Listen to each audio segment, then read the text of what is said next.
Hello. Hi, I'm looking for the wonderful Dennis Hof. You got him. It's Big D. How are you, Eddie? Yeah! He's back! Welcome to him. He's back on the show! Where you been?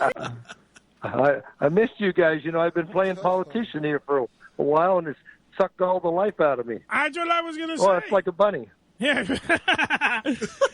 Oh, my God. I missed you, man. Oh, we missed you. I mean, I've been just so busy. You know, the New Deal, like Judith Regan wants to do a TV show, another book, The Art of the Pimp, From Prostitution to Politics, where the real whores are. There you go. By the way, if you're living under a rock, my own personal Jesus, Dennis Hof, won the primary, the GOP primary, for state assembly in Nevada. Congratulations on that, by the way. Thank you. Deservingly so. It was a big deal, yeah. Well, it was a big deal, and I got to thank a lot of people. You know, when Grover Norquist from Americans for Tax Reform, you know, Reagan's guy, the biggest tax fighting champion of American, came out and to Pahrump, it was a big deal, and he said, vote for Dennis. He signed the tax pledge. He's not going to raise your taxes. The other guy did. You see what's happened. Boy, they listened, and then Roger Stone came out. Yeah. You know, first of all, we did an event. We did an event with Roger Stone via Skype, and everybody loved it. It was 400 people there. Then 3 weeks later, we did another event with Roger right there, and he stands up and says, "This is beneath Dennis. I want him to be governor. He is the Trump of Pahrump. He's rich. He's famous. He's loud. He's an author. He's a reality TV star. He's produced a series on Cinemax. He is the Trump of Pahrump," and it resonated. See, that's my boy Roger Stone, who's been on this program as well. We love Roger, and Roger is definitely a difference maker when he shows up to your function of any form, whatever it is. He was at Lisa Ann's birthday party. Yeah. When he shows up, it becomes a bigger deal. Oh, sure. So automatically, it's a bigger deal when you have Dennis Hof and Roger Stone in the same room at the same time. There you go. It's a big effing deal. Yeah. And it proves it. It was a giant deal, and I'll tell you what. Even if you're not a book reader, get Roger's book, Stone's Rules. It's an amazing book that gives you the game plan to politics and life. It's an amazing book. Yeah, we had him on. I'm in the middle of reading it. I have to. When I'm done, I got to give it to Joe over here. Yeah, definitely. So Joe can read it. And it's pretty well written because it's only every page is a different rule. It works out very well. I mean, it's no art of the it's no being art of the pimp. But it's up there. It's definitely a good book. It's definitely. Well, when I told Roger, the thing you should have added to it, Hoff's rule. Be a nice guy, be a gentleman. When they slap you, you break their jaw, and that's what I did. Nice. That's the way it's supposed to be. Absolutely. When I joined the Republican Party, I sat him down and I said, "Look, let me tell you where I'm at, because I'm not sure there's a fit here. I've been an independent all my life because I didn't want to get business involved in politics. I wanted Republicans and Democrats' money. So here's where I'm at: small government, low taxes. I'll fight like a champion for that. I don't want to hear about a bunch of social issues. I'm not going to get involved in who sleeps with who, whether you smoke weed or not, and abortion. That's a matter of choice, and whether I like it or not is one thing. But whether I'm going to tell somebody what to do is another." Very true, and that's one of the reasons why I love you as a human being, let alone the man who runs Disneyland for your dick, the Moonlight Bunny Ranch, and all the other brothels that are out there. I love him because he lets you. It's your life. Choose what you want to do. He's not here to muscle you down and muscle you over and tell you everything. And especially in politics, he's not going to be like that either. I can already tell when you saw all the ads that were being run. And the best part is all the girls of the Bunny Ranch stepping up and defending Dennis, making sure that they, were making sure that they were being handled right. You know what I mean? Like, because a lot of people are like, oh, do we really want a pimp in the blah, blah, blah, blah, blah, blah, and all this stuff? And he was like, the girls spoke for themselves. Like, you know what I'm saying? Like, they couldn't touch him on anything, and that was the best part of it. Yeah. Because he literally is the only guy that I know that is, his life is a giant sex scandal. I know. But that's how he lives his normal life. It's that scandal. It's just. We're so jealous. Yeah. Mr. Hoff, did you get a blowjob today from a female? Yes, I did. Yes. Actually, 3 of them. They were all sharing. One blew me, the other one stuck a finger in. I don't know what was happening. love it all. That's how I woke up. I don't know. By the way, if you checked out, go to bunnyranch.com and check out Misty Matrix. I've been hanging out with her a lot. And, she's beautiful. Yeah, you might.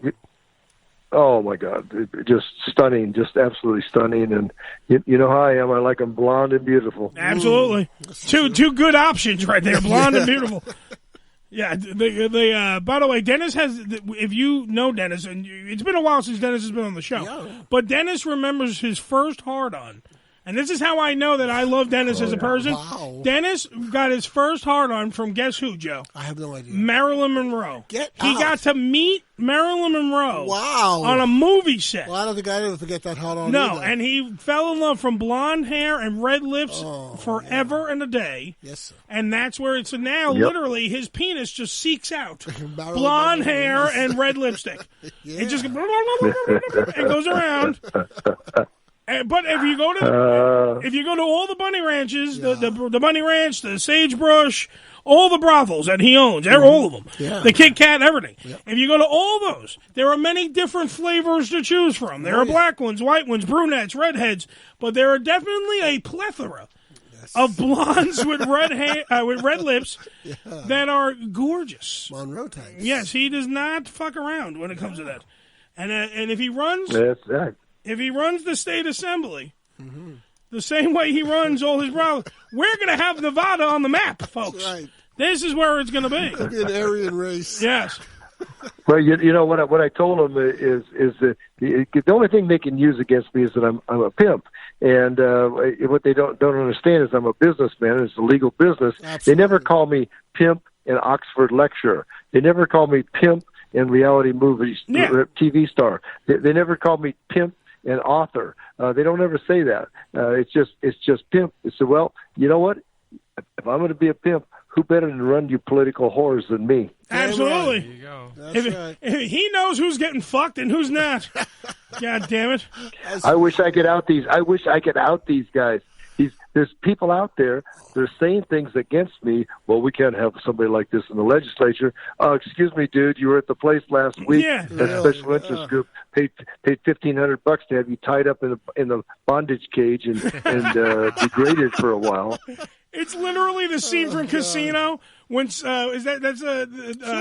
one of the Smothers Brothers plays the congressman. And the congressman, was I at the breakfast? Was I at the breakfast? Was I there? Don't tell me I wasn't there. Didn't you take $200 and go off to a room with a tall blonde? No, you didn't? I must be misinformed. Just shaming away, but Dennis has to be discreet about these things. It's just the way it is, But it's weird that they're stuck on the 4-letter word. They're stuck on pimp and not everything else going wrong in society. Absolutely. They're worried about the guy who's running a legal fucking prostitution. Profitable. A profitable, clean. Listen, I said it's like Disneyland for your dick. A successful business that literally, if girls don't want to be there, they don't be there. Like, he's not the pimp in the essence of that he's got a big feather in his hat. He's slapping him around. Well, that's the picture they want you to see. They want to paint him in a different way. Exactly. Right? 2 things. Number one. They want to hear, my name is Sam. I got a bro-ham. I got photos, faux-hose, and a punk in the trunk. Well, when you get to the state assembly, please get some gold teeth. And please, for the love of God, show up to your first speech. I want you in a zebra skin mink coat, orange pants, and an El Decor cowboy, and a big Don Cornelius fist charm hanging from your neck. The 2 things. One, are you good? When Roger Stone came out, he brought Kristen Davis. So I got Kristen Davis, the Manhattan Madam, and I got the Hollywood Madam sitting next to each other at the table, and people loved it. And the more conservative they were, the more they loved these two. Oh, and they were swapping stories. So he was West Coast and East Coast. Oh, beautiful. Like to have their black books. I wonder, Roger was with him, and these two were talking about being in the same penitentiary at different times. Did you try the meatloaf? It was delicious. Two So Heidi Fleiss got out after all her nonsense. Yeah. And so I'm with her, and I'm like, Heidi, I said, should we find a girl? You don't want to get a girl? She's Dennis. She said, you know what? When I went to prison, I was 2% gay.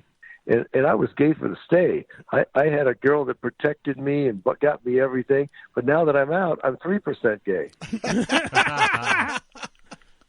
She wants some dick. That's what she was. Yeah. She got out and she's like, Kristen Davis is a hottie. Oh, she's I don't know if you gorgeous. checked her out. Yeah, I know Kristen. Hottie, so. Yeah, Kristen's fucking a piece of ass. Oh, man. And she's actually, I believe she has a kid, so she's a MILF. She's technically a MILF. Yeah. She's freaking hot. Yep, man. exactly. And she's a blonde. Yeah, I talk to her every day, and she's a blonde. She's good looking. Yeah. And everybody at the Roger Stone function, who's that? So that's just my friend from Washington, from New York. Yeah, well, who is that? Well, try to Google search your name, and it's like, oh my God, blasphemy! But I love her. I get along. I talk to her every day. I think she's fun. She's open-minded. Yeah, and she's very intelligent. So we get along. Yeah, she's very. Yeah, we get along real well. She was on the show right before she went to jail. She was on this show right before she went to jail.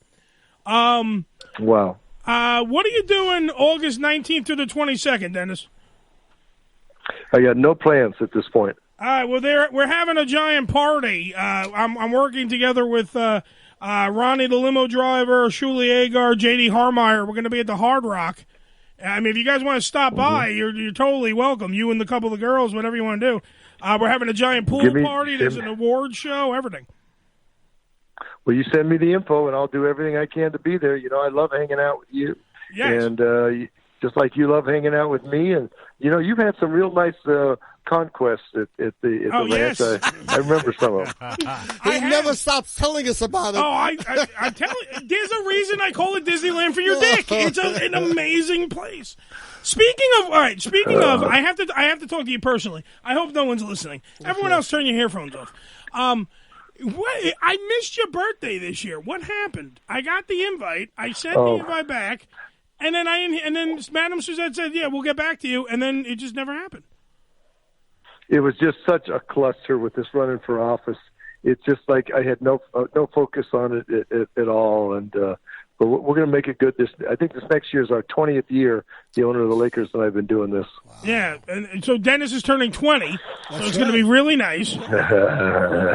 Yes, he's finally going to be legal. He's not 21 yet, girls, so calm down. He's only 20. That's right. Okay, so it's just two 20-year-olds just futzing around in the, we're in the desert and we're futzing around. Yeah. That's what it is. So please be careful, okay? Well, when you come up with a date, I know you're busy now because you're going to be in the state assembly and everything. Right. It's eventually going to happen. You're going to win. You're going to beat the person that you're going to run against. Absolutely. I have faith in you because you knocked it out of the park with the primary. I know you're going to do when the big deal happens. I know it's going to go down. So when when this happens, it's going to probably be a giant, celebratory day because it's going to be after, right? Because is it in November? Yeah. Yeah, that's November. Yep. Yeah, November. So November you win. November you win, and then October is when the party is usually. So that'll be just a giant red, white, and blue confetti everywhere. I thought you were talking about the Vegas party. That's in August. No, the Vegas party's in August. So here's what we'll do. We'll do Vegas, win the state assembly, and then the birthday for the 20-year-old Dennis Hof. What a month. What a fucking 3-month reign. You got it, brother. I like that. Oh, it's going to be crazy. What I want you to do is rest up, take 2 blondes, and call me in the morning. That's what I want you to do. I love you, Eddie. I miss you so much, and I just all you people out there listening. He's the greatest. You're lucky to have Eddie, and everybody should start sending him $1 a day just to know him. Please do. Send $1 a day to hamradioshow.com, care of Ansonia Station, New York, New York.